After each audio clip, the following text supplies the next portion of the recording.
the 1920s flapper who robbed banks, dressed as a silent film star. Hey guys, tonight we begin with a story that feels like a Hollywood movie wrapped in the soft haze of cigarette smoke and jazz music. So dim the lights, maybe grab a pillow and let yourself drift into the world of Chicago in 1927, a city of clinking coins, roaring engines, and the occasional daring criminal who looks more like a movie star than a threat. Because tonight we are going to meet a young woman who managed to turn crime into a performance art, something so graceful, so oddly glamorous that newspapers would later call it the prettiest crime wave in history. She was 19 years old, and she wore red lipstick with the precision of a surgeon. She bobbed her hair into the fashionable flapper style of the day, and she wore cloche hats that hugged her head just right. Of course she had a name, Celia Cooney, but the newspapers quickly dubbed her the Bobbed Bandit, and the nickname stuck as easily as her lipstick smudges. Celia had a particular flair for robbery that made her stand out among the usual Chicago bank robbers who preferred guns and masks. She preferred charm and style. She never fired a shot and yet managed to rob 12 banks in a single month. Her method was simple but theatrical. She would stroll into a bank looking like a silent film star straight out of a Clara Bow movie. Hair-sharp lips, glinting eyes, scanning the room not for guards, but for opportunity, and then she would wink. Maybe blow a kiss if she was feeling especially playful. The tellers would stare frozen in a combination of disbelief and delight. And Celia would calmly ask for the money. Now it is tempting to imagine that she was just lucky, or that she had some sort of magical ability to hypnotize grown men into compliance, but in reality, she had studied her environment. She understood the rhythm of a bank, the flow of customers, the hesitation of clerks when confronted with an unusual situation. She timed her appearances in a way that made it difficult to anticipate, and the getaway was always cinematic. A Kissel roadster waiting outside, shiny and black, sleek as a panther ready to leap into the streets. She would slide behind the wheel and drive off, leaving a trail of confusion and red lipstick behind. Chicago had seen plenty of gangsters, plenty of shootouts, and plenty of violence, but here was something different. A criminal who looked like she had stepped off a movie set rather than into a headline. The newspapers absolutely loved it. One morning you would pick up the Tribune and see the headline. The Bobbed Bandit strikes again, with a photo of a perfectly made-up young woman staring coyly at the camera. She was a curiosity, a fascination, and in a strange way a celebrity. Women admired her audacity and style, while men tried to imagine the nerve required to charm your way through a bank with nothing but a wink and a hat. She became a symbol of a certain type of 1920s daring that was less about bullets and more about personality. Of course, Celia herself was not naive. She understood that attention could be dangerous, that fame could be fatal, but she also understood that sometimes you have to fund your lifestyle, and in her case that lifestyle was decidedly stylish. The timing of her spree is also worth noting. 1927 was a peculiar year in Chicago. The city was still recovering from the Prohibition era, the streets lined with jazz clubs, speakeasies, and a sense of reckless optimism. Young people were experimenting with freedom, fashion, and forbidden pleasures. Celia fit perfectly into this landscape. Her crimes almost seemed like an extension of the city itself. If Chicago was a nightclub, she was the headliner, a star who had just the right amount of scandal in her act to keep everyone talking, and talk they did. Her winks and lipstick became part of the lore, the details repeated in newspapers like little crumbs leading the reader from one bank robbery to the next. She also had a certain strategic intelligence. She knew that police would be looking for men or more traditionally threatening criminals. She knew that her appearance would create confusion and hesitation. After all, who really wants to chase a 19-year-old flapper wearing red lipstick and a cloche hat through the streets when your idea of a criminal involves dark overcoats and Thompson submachine guns? It is like trying to catch a butterfly in a storm, and for a while it worked brilliantly. Each robbery fed the next, each escape emboldened her, and somehow she managed to stay just ahead of capture despite committing a dozen brazen crimes in a month. It was audacity wrapped in silk and lipstick, and somehow the city could not quite decide if they were angry or impressed. Now Celia was not alone in her adventures, though her accomplices were less glamorous, and more prone to nervous sweats and mistakes. But she had a way of making the criminal enterprise feel like a game. The roadster roared, the bank clocks ticked, the tellers froze, and she played her part perfectly. There is something almost absurd in imagining a police report reading like a diary entry of someone who cannot believe that a criminal could be so charming, yet that was the reality. Her method was simple. Look good. Ask politely. Make the teller feel like a guest rather than a victim. And when the job was done, vanish into the streets with a wink. It is a performance that somehow straddled crime and cinema and became the stuff of legend. Of course, nothing can last forever, and Celia eventually made a mistake. A lipstick smudge on a ransom note betrayed her identity. It is the sort of minor oversight that seems inconsequential until it is exactly the clue police need. And when she was finally captured, she gave a statement that perfectly captured her philosophy on life and crime. A girl has got to fund her lifestyle, she said, perfectly aware of how charming and unapologetic she sounded. And the story did not end with a grim sentence or a fading into obscurity. She served only 3 years. The warden reportedly fell in love with her, or at least that is the story newspapers love to print. Somehow charm had carried her even past prison gates. Her life story is a lesson in the unusual interplay of style, audacity, and circumstance. It is worth floating over the details of her robberies, each one a small vignette of flapper ingenuity. Some days she would be more theatrical than others, sometimes a wink, a blow of a kiss, other times merely a casual request for cash, as though the bank was a cafe. And each time she disappeared without incident. The streets themselves almost seem to conspire in her favor, the jazz rhythms covering the engine, roars the crowd, distractions hiding the roadster as approach. For a brief period, Chicago experienced a very particular type of crime wave, one that relied not on fear but fascination. And for 19-year-old Celia Cooney, this was the perfect time to experiment with the audacity of charm and the effectiveness of lipstick. Her story is also a reminder that crime does not always follow the patterns we expect. Sometimes it is slow, theatrical, and strangely elegant. Sometimes it is a wink and a hat that defines an era. And sometimes it is a 19-year-old girl who understands that the streets are her stage and she is the star. Newspapers would continue to reference her exploits for years, each anecdote preserved like a small jewel in the history of Chicago crime. And as we drift over the image of red lipstick on a note of ransom, we can almost hear the faint purr of a Kissel engine disappearing into the night. Celia Cooney remains a curious footnote in the history of criminal audacity and flapper culture, a young woman whose crimes were less about harm and more about performance and style. And as we settle into the rhythm of this story, it becomes clear that history can sometimes be as charming as it is strange. Alright, so we are still floating in Chicago, 1927. A city humming with jazz speakeasies and the occasional daring crime that somehow manages to be stylish instead of terrifying. After her first few successful heists, Celia Cooney became something of a minor celebrity in the newspapers and in hushed conversations among bank tellers, who still shook their heads at the thought of a 19-year-old flapper strolling in with a smile and asking for money as though she were buying a ticket to the cinema. There is something mesmerizing about imagining her walking past rows of clerks with a casual elegance that suggested she had nothing to do with robbery at all. And yet there she was pocketing cash with the precision of someone used to orchestrating small but delightful chaos. Celia's choice of attire deserves its own gentle meditation. A cloche hat low over her forehead and bobbed hair peeking out in just the right way, a dress cut to highlight her slender frame, shoes polished, and practical enough for a fast getaway, but stylish enough to suggest she might be attending a silent film premiere. And of course the red lipstick, always perfect. It is easy to forget when you imagine her on the streets with her Kissel roadster roaring behind her that she was a young woman experimenting with identity, performance, and rebellion all at once. Each robbery was an opportunity to live fully within the confines of her chosen persona. There was strategy but also whimsy. It was not just a job, it was an art form, and she performed it brilliantly. People often overlook her actual criminal skill because the story is so visually striking. But Celia had remarkable planning abilities for a 19-year-old.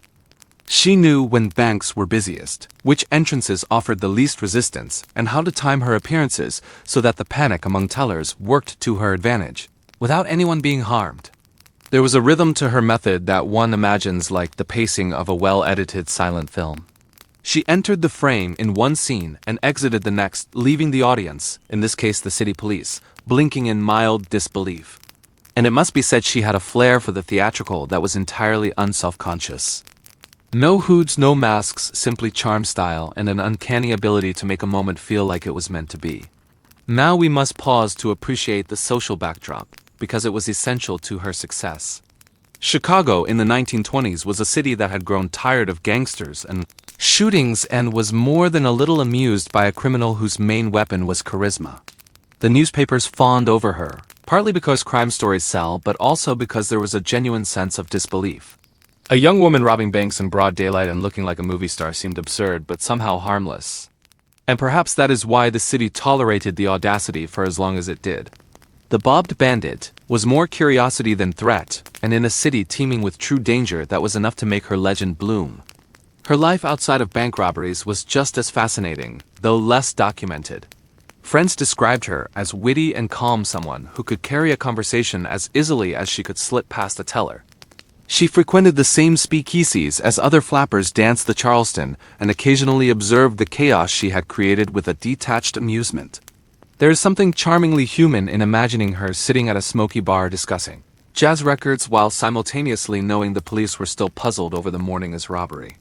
Celia's personality combined audacity and leisure in a way that made her exploits feel almost inevitable. But of course it was not entirely smooth. Mistakes crept in eventually. Perhaps it was overconfidence, or perhaps it was simply the small chance of human error catching up to her. She left a trace of lipstick on a ransom note, and that small mark was enough for the authorities to finally connect the dots. It is almost poetic that something so feminine and deliberate was the undoing of her spree. The arrest itself did not diminish her legend. Newspapers captured the scene with the same dramatic flair they used to report her crimes. And when asked for a statement, she shrugged or smiled and said a girl's got to fund her lifestyle, which, depending on your perspective, was either bold or absurdly pragmatic. Either way, it cemented her as an icon of style, audacity, and a very specific type of criminal charm. The 3-year sentence that followed is notable not for its brevity, but for the peculiar circumstances surrounding it. Accounts suggest that the warden developed a fascination for her, or at least that is what the newspapers gleefully reported. The image of a warden charmed by a flapper in red lipstick, reading aloud in a small prison library, seems almost like something out of a dream or a slightly surreal silent movie. It is another example of how Celia's life blurred the line between reality and performance. Even in incarceration, her story retained a cinematic quality. She did not fade quietly into the system. She maintained a presence that continued to intrigue anyone who encountered her. Perhaps the most interesting aspect of Celia Cooney's story is the way it exemplifies a particular intersection of personality, opportunity, and timing. She could not have existed in another city in another decade. Chicago provided a combination of fascination, tolerance, and chaos that made her a particular brand of criminal performance possible. It is worth imagining her planning a heist in the quiet moments between dances or hurting her accomplices with gentle direction. Each robbery was rehearsed in her mind like a scene in a film. And perhaps that is why she left such an enduring impression. She was not just a thief. She was a young woman fully aware of her charm and her effect on the world and willing to use it with precision and delight. And yet beneath the lipstick and the winks there was an underlying sense of pragmatism. Celia understood risk. She understood timing. She understood that her charm could only get her so far. Each robbery was carefully calculated for minimal confrontation. There were no unnecessary shots fired, no attempts to harm anyone, and for that reason she achieved a delicate balance between notoriety and safety. Her story serves as a reminder that historical figures, even those engaged in criminal activity, can be multidimensional and surprisingly intelligent. We can admire her for daring and skill without necessarily condoning her choices. Let us float over the streets of Chicago again, imagining the roar of her roadster, the clatter of heels on cobblestones, and the occasional gasp of a teller realizing that charm had just won again. There is something hypnotic in thinking about these moments repeated 12 times in 1 month, each one slightly different, each one reinforcing her persona, each one adding to the myth of the Bobbed Bandit. And even when the authorities finally caught up with her, it was less a dramatic confrontation and more an inevitability slowly approaching like the final reel of a film. In retrospect, the entire spree feels almost choreographed, something more to admire than fear, more to smile at than curse. Her life after prison is less documented, but we can safely imagine that someone with her charm and intelligence found ways to navigate the world with a combination of wit and subtle performance. She had experienced fame, danger, and notoriety by the age of 22 and somehow managed to walk away with her legend intact. The city that had watched her antics with fascination continued to remember her. In a sense, she became timeless, not because she was the most ruthless criminal or the most daring bank robber, but because she performed her life in such a distinct and stylish way that it left a trace long, after the Kissel roadster had disappeared into the Chicago night. The personality behind the Bobbed Bandit. Alright, so let us drift a little closer into the personality of Celia Cooney because it is tempting to think of her as merely a charming criminal, but that is too simple. She was 19 years old during her spree, yet she carried herself with an unusual combination of confidence and lightheartedness. Perhaps that is what made her so effective. Most criminals rely on fear, intimidation, or brute force, but Celia relied on subtle psychology, charm, and the way people underestimated her because she was a young woman dressed like a flapper straight from a silent film. And it worked beautifully. The audacity of assuming that one could charm a bank teller into compliance is almost poetic. And she did it over and over again. Her charm was not just surface level either. Friends and acquaintances noted that she had a wit that could turn a conversation into a small performance. She understood timing and delivery. A wink or a tilt of the head could convey far more than a shout or a threat. Imagine the quiet calculation in her mind as she prepared for each robbery. She would consider the layout of the bank, the personalities of the tellers, the possible reactions of customers, all while maintaining a facade of casual elegance. It is the sort of meticulousness one usually associates with chess players or stage directors, and yet she applied it to crime. The newspapers had a field day with her antics. They adored the contrast between Celia's appearance and her audacious crimes. They described her as the prettiest crime wave in history, which is a phrase that somehow encapsulates both admiration and disbelief.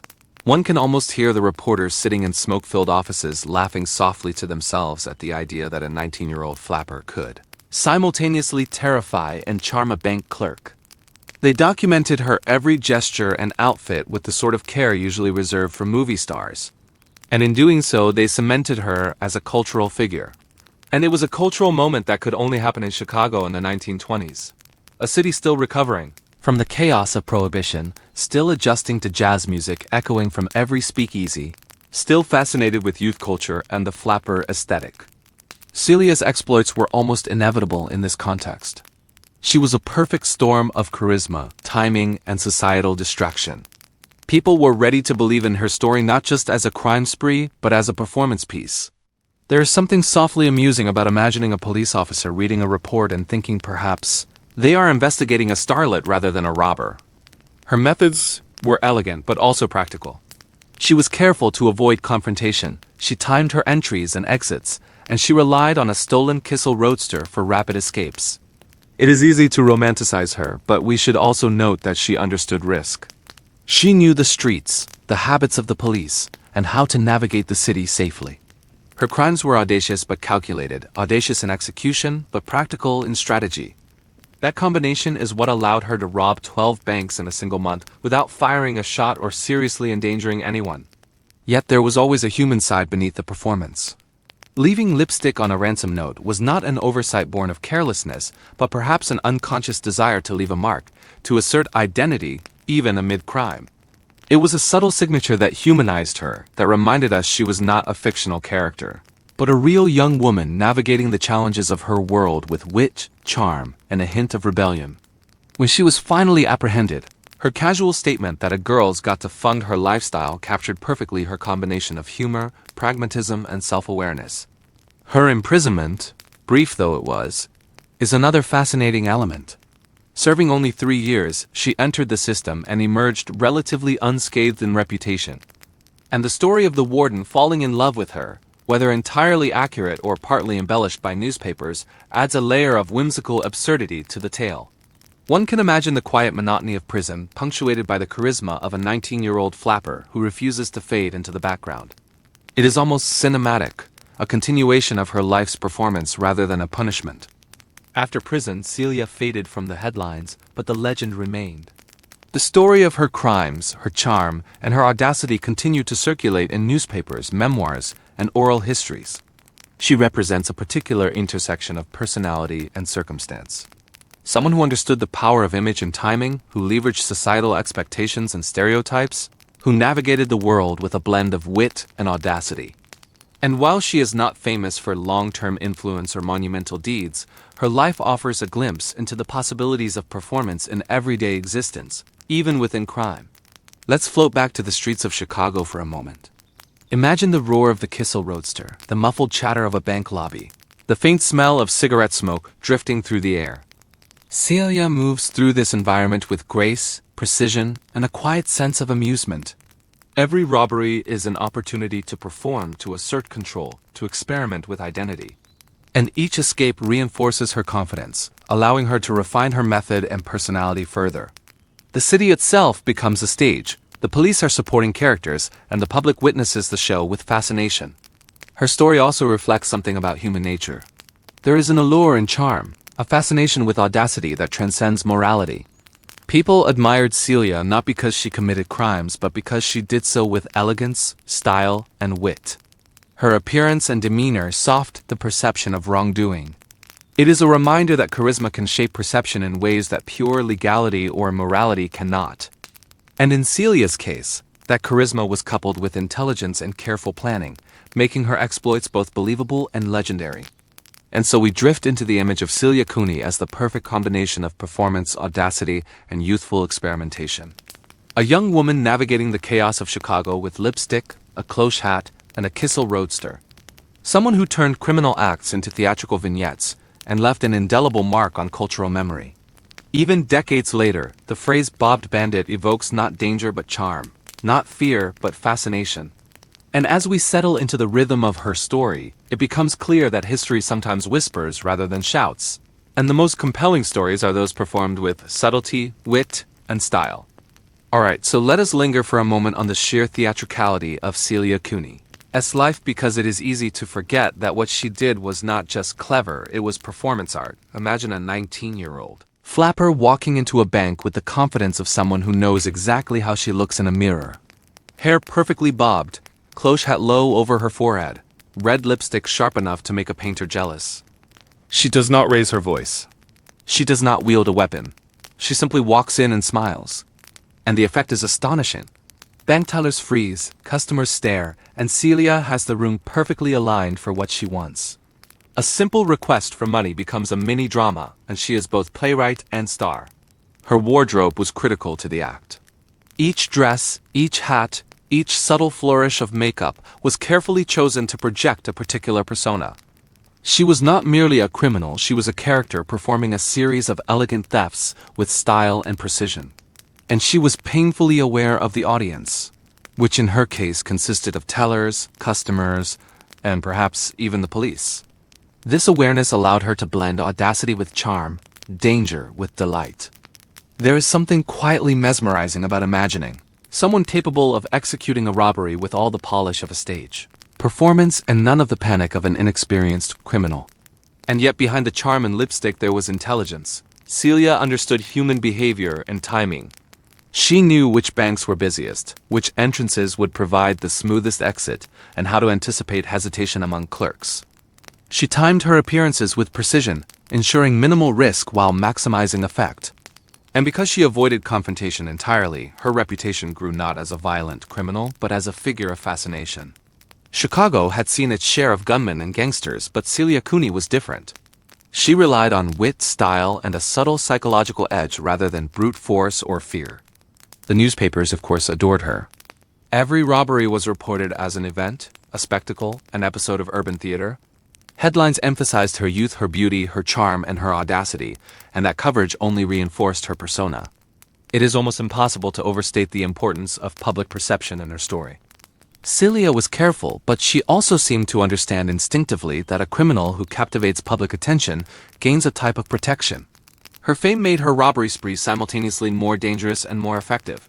People wanted to admire her, not immediately condemn her, and that fascination allowed her a degree of freedom most criminals never enjoy.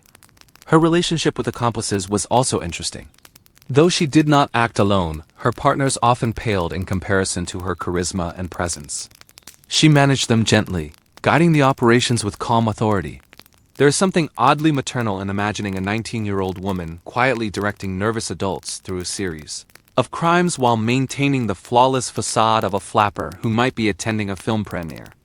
It is a balance of authority, charm, and careful timing that makes her story remarkable and slightly surreal. And let us not forget the roadster. The Kissel was more than transportation, it was part of the act. Sleek black, gleaming, almost an extension of Celia herself. She would slip behind the wheel and drive away with the same grace she had displayed entering the bank. The roar of the engine, the blur of the streets, the faint gasps of onlookers as she vanished into the cityscape, each escape was as calculated and aesthetically satisfying as the robbery itself. It is easy to imagine her feeling the thrill not of danger but of perfect execution. Every detail mattered, every movement choreographed to a certain effect. Her eventual capture is almost disappointingly mundane compared to the elegance of her robberies. A trace of red lipstick on a ransom note, a small human error, led authorities to her. And yet even then her personality did not falter. She smiled and quipped the girl has got to fund her lifestyle, perfectly encapsulating her combination of charm and pragmatism. Her capture was not dramatic, it was almost casual, as if she were stepping off a stage set rather than being apprehended for serious crime. And in that moment, the story of Celia Cooney fully merges the line between reality and performance. Prison itself, brief though it was, became another stage for her persona. Serving only 3 years, she entered a system designed to strip personality, yet managed to maintain hers. The story of the warden's fascination adds another layer of surreal charm to the tale. We can imagine her navigating the quiet monotony of incarceration with the same elegance and subtle manipulation she had employed in her robberies. Perhaps she read silently in the library, or walked in the yard with a confidence that caught attention. Even in confinements, Celia remained a presence rather than a statistic. What makes her story particularly intriguing is the way she leveraged societal expectations. People did not expect a 19-year-old flapper to be a dangerous criminal. They expected frivolity, socializing, dancing, and maybe light rebellion. Celia turned those expectations to her advantage, using charm, appearance, and timing to evade detection repeatedly. Her crimes were audacious but almost absurdly elegant. And it is that absurd elegance that has allowed her story to linger in cultural memory. Newspapers described her crimes with affection almost as if they were reporting a particularly lively social event rather than criminal activity. Even beyond the crimes themselves, her legacy speaks to the subtle power of perception. People admired her not simply because she was beautiful, but because she orchestrated events with skill and panache. She demonstrated that intelligence, timing, and personality can be as effective as brute force or intimidation. It is tempting to imagine modern criminals studying her methods and wishing they had her flair. Of course, very few could execute with such consistent grace. Celia's blend of charm, audacity, and calculation created a series of events that were not merely illegal but astonishingly memorable. As we drift once more through the imagined streets of 1927 Chicago, picture the clatter of shoes, the distant sound of jazz, and the faint roar of a black roadster fading into the night. Picture Celia Cooney smiling behind her hat and lipstick, knowing the effect she has created with minimal effort and maximal style. Each robbery, each escape, each wink, and each kiss blown in jest is a note in the symphony of her legend. And though the world eventually caught up to her, the elegance, audacity, and careful theatrics remain firmly fixed in the imagination of anyone who encounters the story. The legend and legacy of the Bobbed Bandit. So as we drift further into Celia Cooney's story, it is worth considering why her legend has endured for nearly a century. It is not simply because she robbed banks, or because she did so without firing a single shot.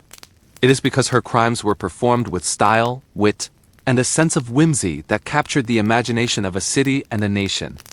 The image of a 19-year-old flapper strolling into a bank with red lipstick, bobbed hair, and a cloche hat is so visually striking that it almost feels cinematic. And in truth, Celia lived her life as if it were a silent film, each robbery a short scene, each escape a perfectly timed exit, and every glance a line of dialogue delivered with precision.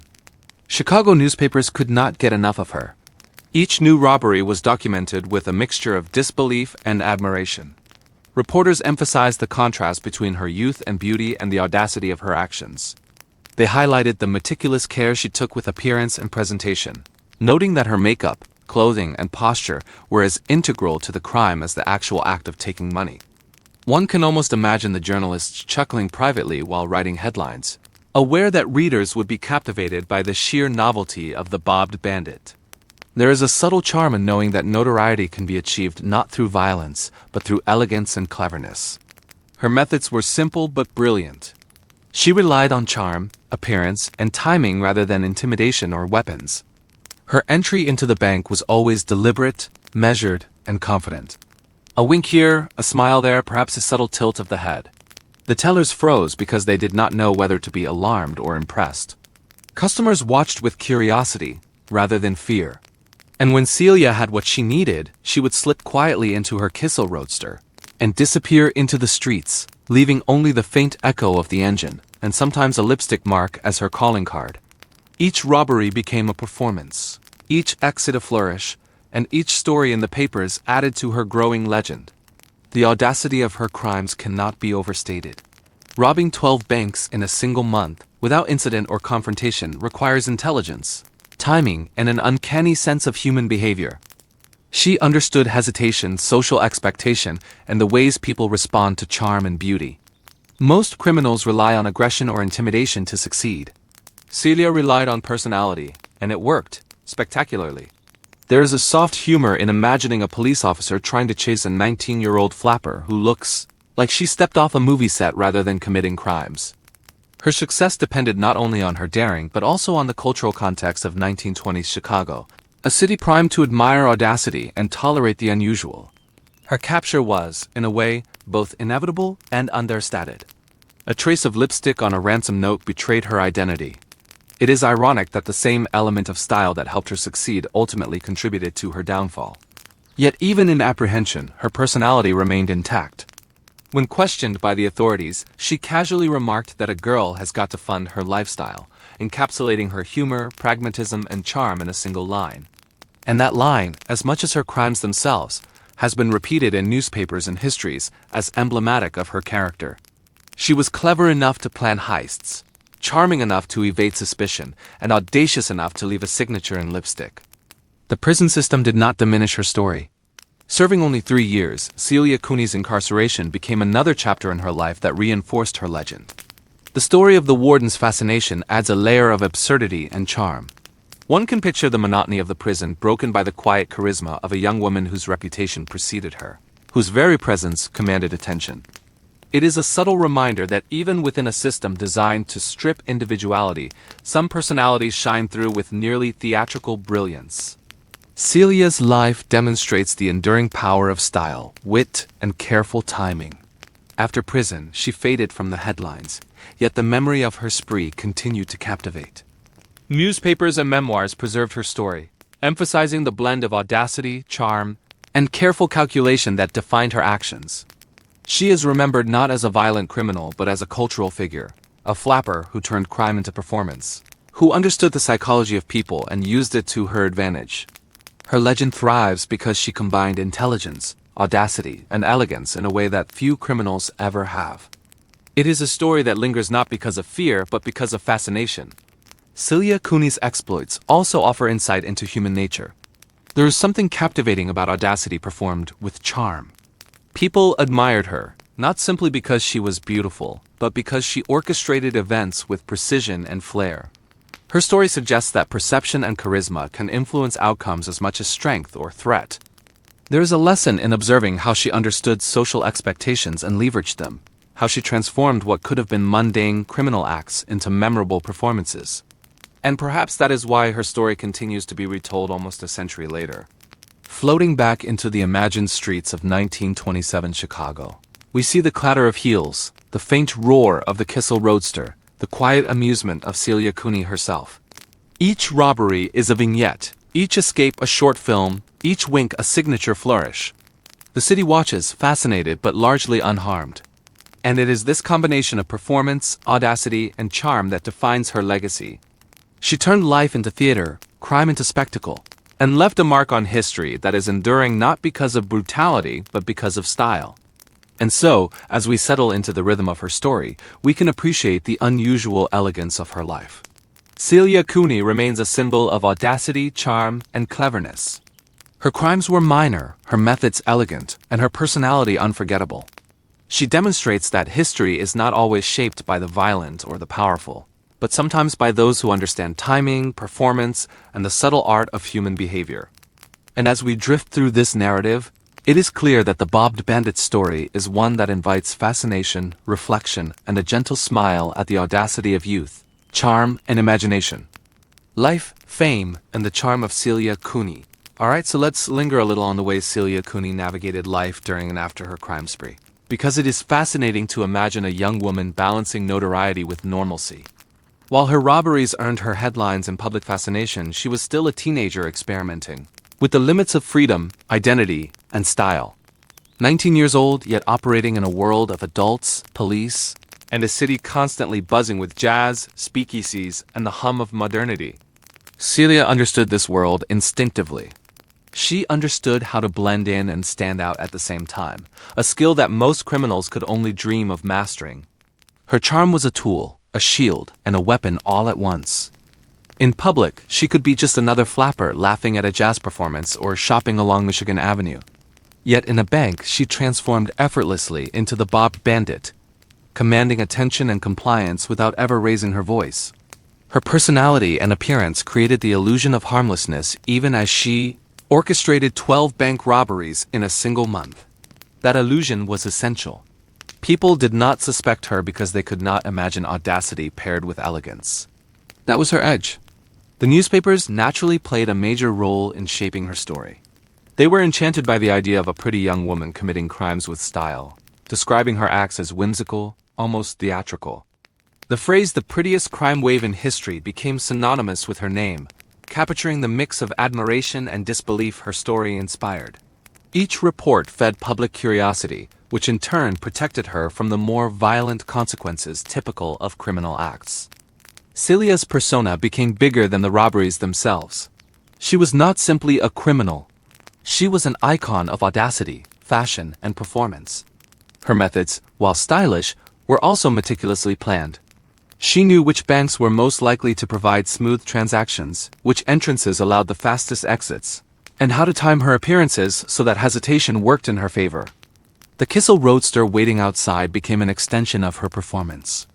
Sleek black, almost like a prop in a silent film, it allowed her rapid and elegant escapes. It is amusing to picture the chaos of the streets contrasting with the precision and grace of her getaway. For the city, it was thrilling without real danger, a rare form of excitement that left people entertained rather than terrified. Even her eventual capture had the flavor of narrative irony. A trace of lipstick on a ransom note revealed her identity. The very accessory that symbolized her style, charm, and audacity ended up betraying her. And yet even then her personality shone. When questioned by authorities, she delivered the line, "A girl has got to fund her lifestyle," effortlessly blending humor, practicality, and self-awareness. That single sentence encapsulates much of what makes her story enduring.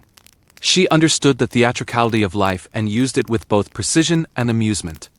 Her time in prison, brief as it was, continued the story of charm and subtle influence. Serving only 3 years, she reportedly captivated the warden, adding an almost whimsical twist to her biography.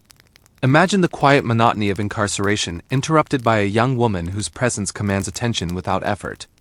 Celia managed to navigate this environment with as much grace as she had in the banks of Chicago.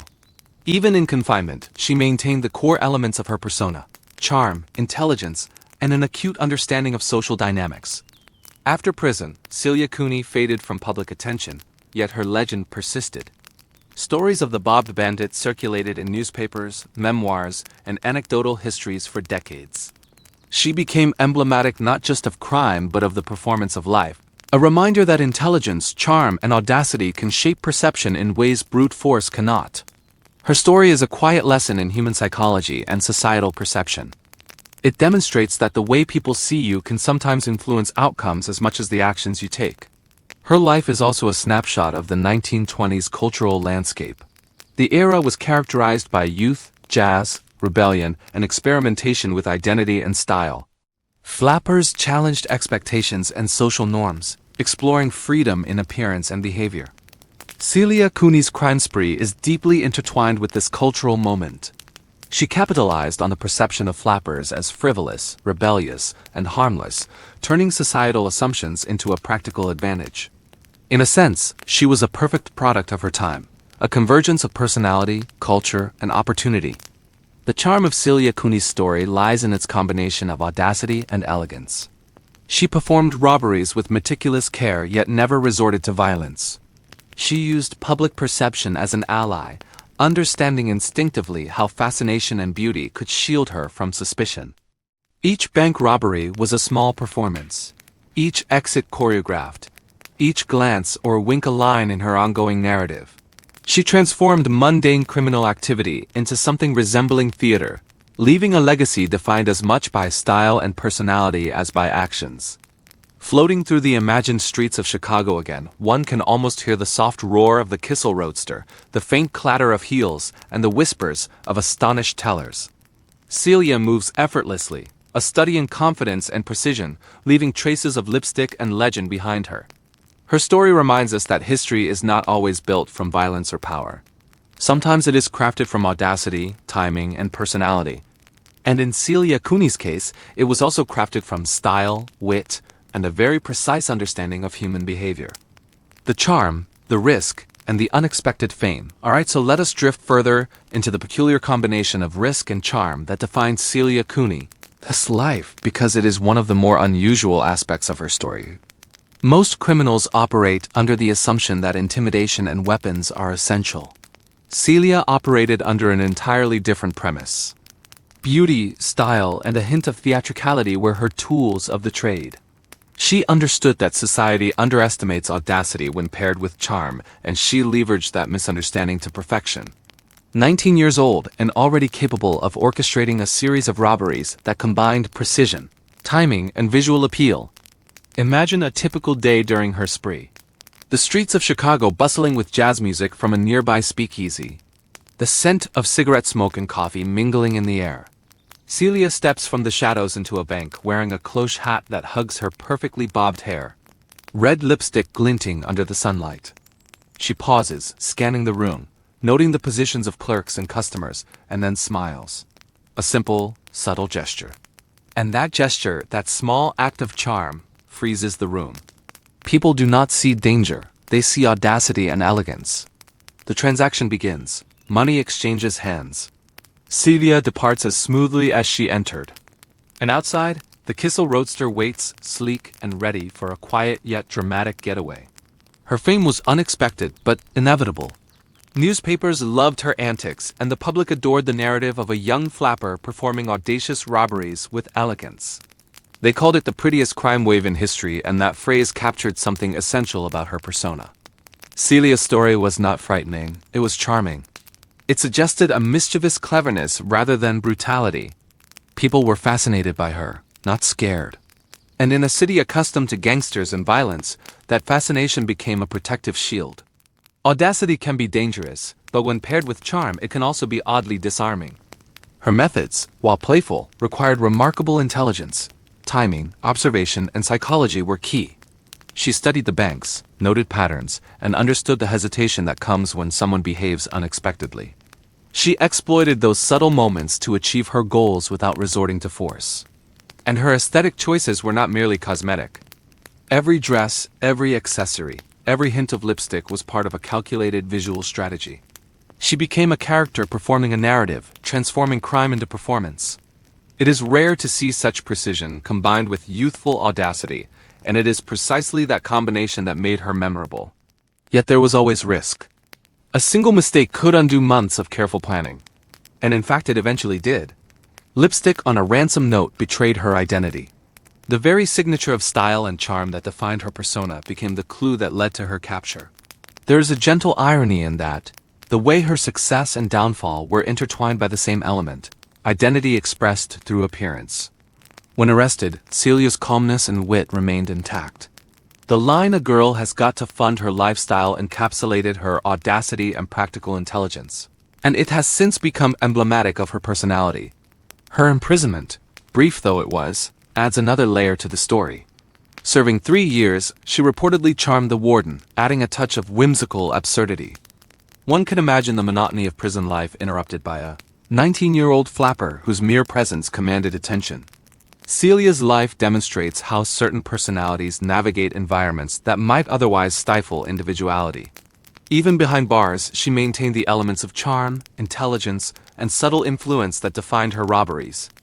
It is a quiet reminder that personality can shape experience as much as circumstance. Post-prison life is less documented, yet the legend of the Bobbed Bandit persisted.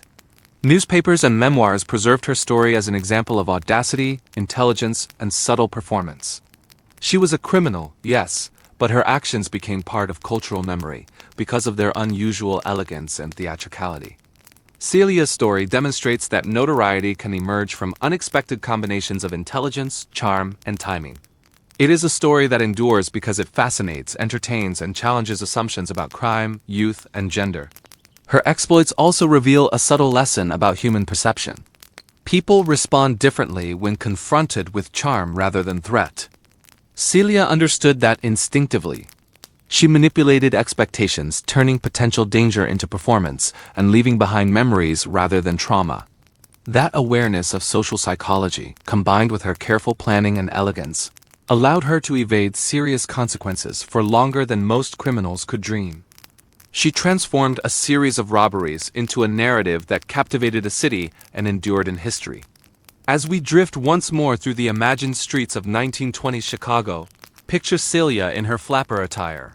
The Kissel roadster waiting, her lipstick glinting, her hat perfectly positioned. Each step, each glance, each gesture part of an intricate dance. Bank after bank, robbery after robbery, her actions are calculated, elegant, and slightly whimsical. Her legend grows not only because of the audacity of her crimes, but because of the performance, the charm, and the intelligence behind them. And as the streets fade into the hum of jazz and evening light, the story of the Bobbed Bandit lingers quietly, like the echo of a silent film's final scene. Style, timing, and the subtle art of the heist.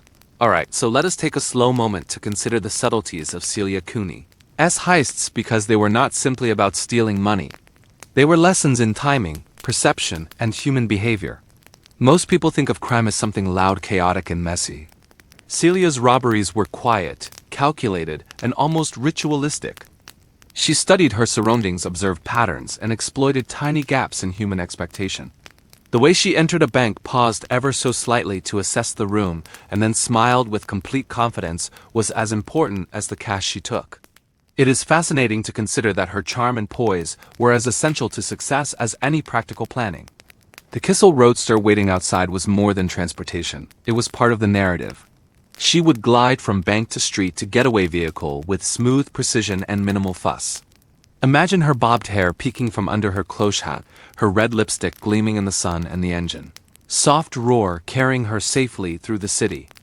Each movement deliberate, each escape choreographed.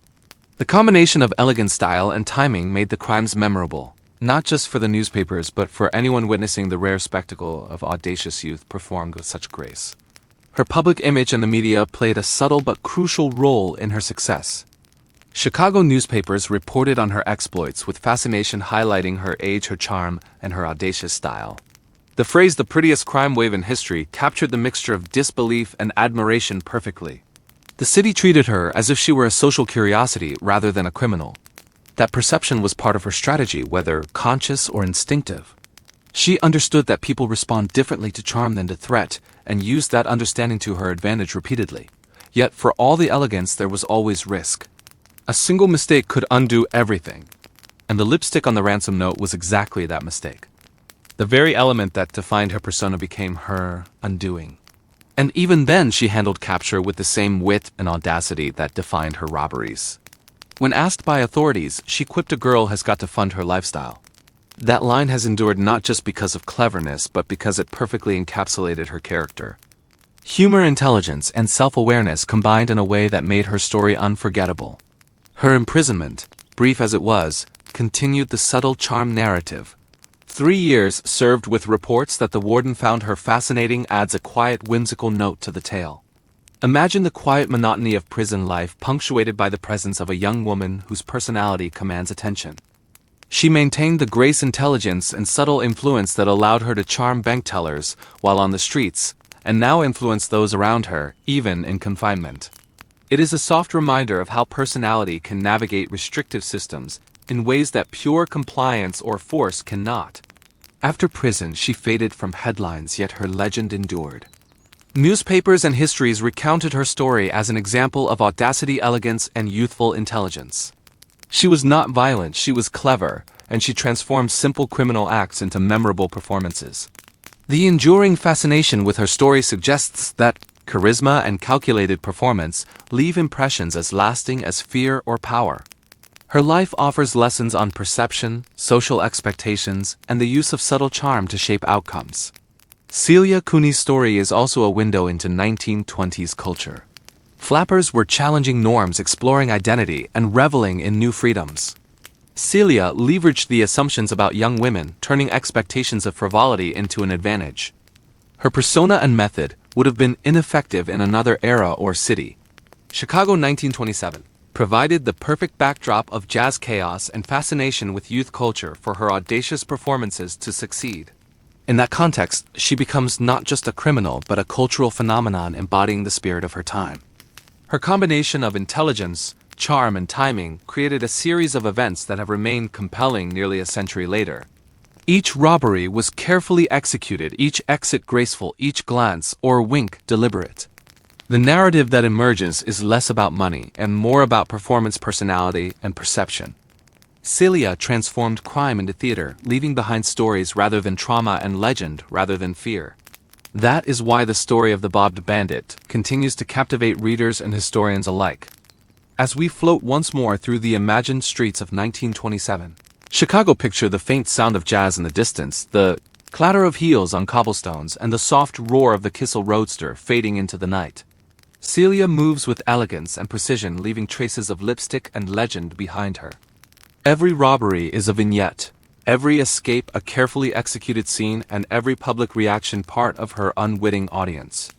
Her story lingers not because of violence, but because of style, audacity, and intelligence. It reminds us that history can be shaped as much by personality as by action. Let us drift deeper into the softer edges of Celia Cooney's life after her brief but legendary spree, because the quieter periods of her story reveal just as much about her strange mixture of grace and boldness. Once the trial ended and the courtrooms emptied, she moved into a chapter that was far less dramatic, yet still full of the same subtle charm that carried her through every risky moment. She entered prison with the same calm poise that she had carried into each bank. The newspapers expected fear or regret, but Celia settled into her new environment with a gentle acceptance, as if she were simply adjusting to an unusually dull boarding house. Her ability to adapt quietly set her apart from almost every other inmate around her. Life behind bars was monotonous, yet she shaped the monotony with small threads of personality. The guards noticed the way she walked with soft, measured steps that carried a hint of elegance, even in the drab corridors. Other inmates noticed the quiet confidence that never seemed to fade. She followed the routine, yet carried herself as if she were on a slow stage drifting through a long, silent performance.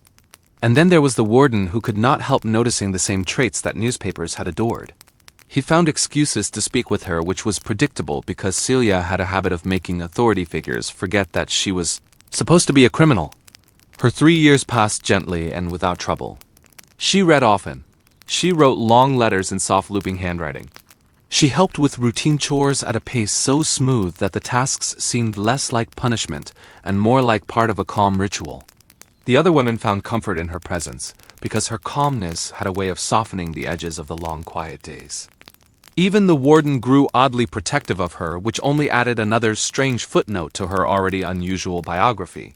Celia seemed to glide through the experience, untouched by bitterness, as if she had already made peace with every choice in her life. When she finally stepped out of the prison gates, the world felt both familiar and strange. Chicago was louder, faster, less enchanted by the simple glamour of flapper life. Yet she walked into the city with the same quiet grace that had defined her before. Gone was the Kissel roadster and the bold lipstick that had made her famous. She blended easily into the crowds now. She had no desire to return to her previous life. She had tested the limits of youth and thrill and charm. She had earned her legend. And now she wanted something quieter, something stable, something that did not require 12 bank robberies to sustain. For a while she lived modestly. She worked simple jobs. She stayed out of trouble. People occasionally recognized her name or her face from old articles, but the excitement faded quickly. The world was moving toward a new decade with new stories to tell. Gangsters dominated headlines. Radios filled homes with new voices. Even Hollywood shifted toward sound pictures, leaving behind the silent film glamour that had inspired her original persona. In that shifting landscape, Celia became a softer echo of her former self. No longer the Bobbed Bandit. No longer the center of a city with spectacle. Just a woman who had lived boldly and now preferred to live quietly. Yet her legend never disappeared entirely. In diners and barbershops, people still retold the story of the young flapper who held up banks with a wink and a soft smile. Old clerks who had been present during her robberies described her entrance as stylish rather than threatening. Police officers who had chased her laughed years later about the absurdity of being outwitted by a teenager in a cloche hat. And in historical circles, her name resurfaced every so often as a reminder that crime is not always defined by danger and chaos. Sometimes it is defined by personality timing and the subtle audacity of youth. What makes her story so soothing to revisit is the softness of its edges. There are no violent moments. No frightening scenes, no tragic twists. Just a young woman who drifted through the roaring city with style and curiosity, shaped a strange little chapter of history and then walked away from it with remarkable ease. It is almost peaceful to imagine her later years living quietly, perhaps sipping tea by a window where sunlight fell in soft golden lines. Life moved slower for her then, and that gentle pace fit her well after a youth marked by bold steps and whispered headlines. As we drift through the memory of her story, once more it becomes clear that Celia Cooney lived at the intersection of performance and reality. She understood better than most people how appearance shapes expectation and how confidence shapes outcome. Her entire legend rests on the quiet truth that she never needed violence to influence a room. A gesture or a glance was enough. She turned crime into theater and life into a series of graceful scenes. And long after her last robbery, she continued to move through the world with the same soft rhythm. A rhythm that felt almost like a lullaby drifting through the streets of Chicago. You can picture her now walking at an unhurried pace. Her bobbed hair tucked neatly behind her ears. Her eyes carrying the calm confidence of someone who has already lived more boldly than most people dare. The city passing around her in soft blurs of sound and motion. Her presence gentle yet unforgettable. History remembers many figures for the noise they created. Celia is remembered for the quiet way she moved through her own story. That is her quiet legacy. A reminder that charm can be as powerful as force. And that even the most unusual legends can be built from soft steps and silent confidence. The shoreline faded behind them as the longship moved deeper into the open water. The wind shifted. The sails snapped. A low creak rolled through the hull like a groan from the sea itself. The women felt it beneath their feet. Each vibration reminded them that they were no longer on land, no longer under any law, no longer protected by any church bell or monastery wall. Let us drift forward now and step quietly toward the center of the ship where the Vikings gathered around a sealed wooden chest. The chest was ironbound, simple, scarred, but every man's eyes kept drifting back to it. Not because it carried treasure from the monastery. Not because it held silver chalices or embroidered cloth looted from the chapel. Inside that chest lay something far more valuable to them. Something the raiders were ordered to protect above all else. It was the message. A rolled piece of hardened parchment wrapped in red wool. It carried the mark of a chieftain whose influence stretched far beyond the cold northern seas. The ink bore instructions, not just for plunder, not just for prisoners, but for delivery. A delivery that had to reach a hidden settlement weeks away. Only the steersman and 2 chosen warriors knew what the message truly was. Even the others on board could only guess at its importance. Yet one thing was clear. The fate of the captured nuns was tied to it. Now let's step to the other side of the longship. Sister Alwyn sat with her back against the curved hull. Her hands were bound, but her eyes were open and alert. She watched the raiders more carefully than they realized. She noticed which one carried the chest key. She noticed which one limped. She noticed which one stared at the horizon instead of the prisoners. Every detail mattered now. Beside her, Sister Cuthbert's lips were moving silently. She wasn't praying. She was rehearsing.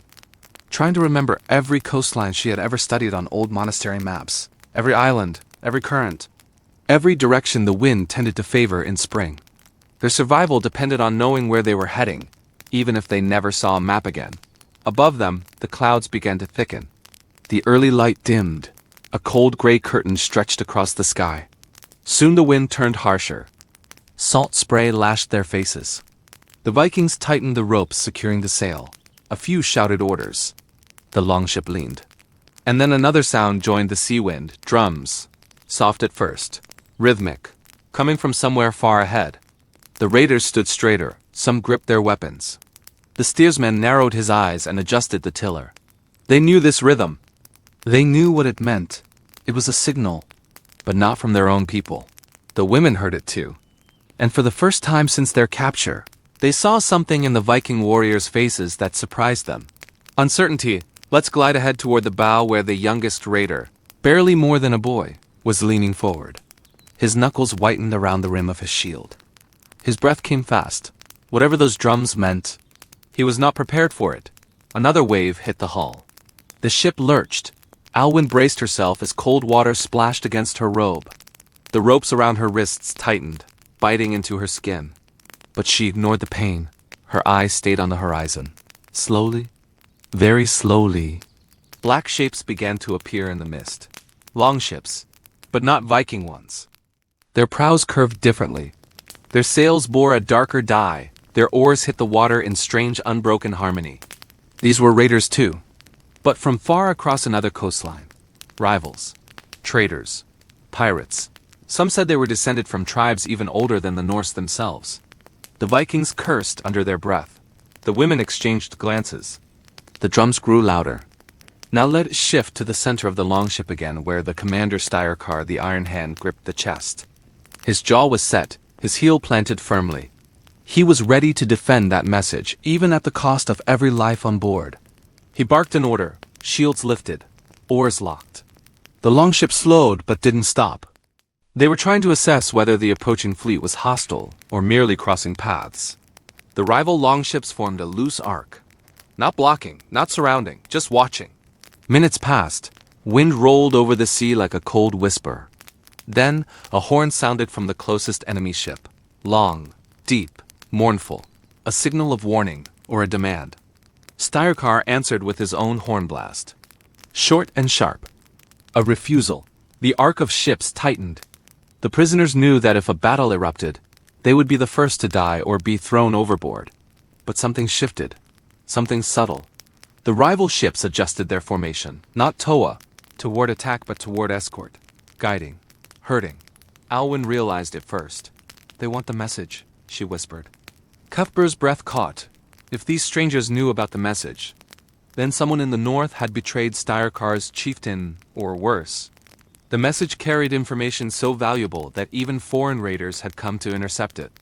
Let's move back across the deck where the Vikings prepared for a possible boarding. Their boots thudded. Their shields braced. But Styrkar raised a hand and stopped them. He watched the rival fleet. He watched the horizon behind them. And then he did something none of his men expected. He changed course. Hard. The longship veered sharply to the left, cutting across the wind. The women were nearly thrown sideways. The chest slid. Warriors scrambled to hold ropes and balance themselves. Styrkar wasn't running. He was redirecting. Toward a narrow patch of water where the sea shifted from deep blue to a pale green. Where underwater ridges hid just beneath the surface. Where only locals knew the safe path. If the rival ships followed them there, they would risk grounding their hulls on unseen stone. Styrkar shouted to his men. Their oars hit the water in perfect unison. The longship accelerated. Foam sprayed around the prow. The gap between them and the enemy widened. The rival raiders hesitated, then stopped. The Vikings erupted in cheers. But Sister Alwyn didn't cheer. She watched the rival ships quietly, thoughtfully. Because she had noticed something that the warriors didn't. Those rival ships weren't disappointed. They were patient, as if they knew this was only the first attempt. As if they would meet again. The wind calmed. The clouds thinned. The longship steadied. But the message in the chest now held a shadow far heavier than before. And the women understood that their lives were now tangled not only with the Vikings, but with a conflict far beyond anything they had imagined. The horizon opened before them. And the real journey was only beginning. In the soft glow of late-night Chicago, 1927, we drift through the strangely soothing crime spree of Celia Cooney, the 19-year-old flapper who turned bank robbery into a fashion statement. With Clara Bow makeup, a sharp bobbed haircut, and a cloche hat pulled low, she walked into 12 banks in a single month, never raised her voice. Never. fired a gun, and somehow made every teller feel like they were part of a silent film scene. She winked, she smiled, she blew kisses, then floated back into a stolen Kissel roadster like it was all part of her morning routine. Newspapers called her the prettiest crime wave in history, while police lost their minds trying to catch a girl who always stayed one dance step ahead. Her downfall came not through bullets or betrayal, but through the bright red lipstick mark she left on a ransom note. Because of course that would be the thing. Even her arrest felt oddly charming, and by the time she finished talking, the warden apparently fell in love with her. She served only 3 years, leaving behind a legend that feels less like a crime story and more like a sleepy drifting memory of the jazz age, where glamour and mischief walked hand in hand. If you want the next part, hit subscribe and turn on the bell so you never miss the story.